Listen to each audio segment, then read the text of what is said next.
Hello, my name is Helen Baron.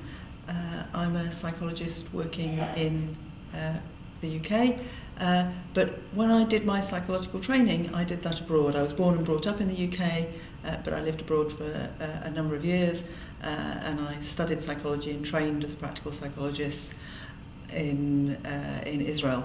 And after 10 years, I came back to the UK for personal reasons, and suddenly had to pick up my profession in a new country.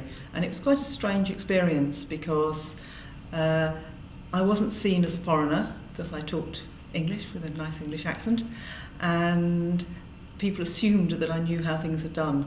But I had quite a similar culture shock to other people coming to work in the UK, except nobody knew that I was experiencing it. So I didn't understand that relationships were a little bit more formal at work than I was used to, that it wasn't okay to bring my knitting to meetings, that formal dress was more required, but equally some things were much more informal, so I was used to clocking in at work.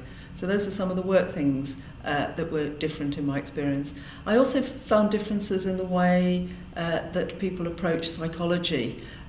To me, some of the psychology in Britain seemed quite closed into a British point of view. I'd studied quite a broad range of international views on psychology, quite American influenced, and it seemed to me that when I came back that people had a much narrower view of processes and research, and that it took me a while to get used to, and really to learn a whole new branch of British psychology, which I've enjoyed very much and found lots in that literature, but it took me a little while to get used to it.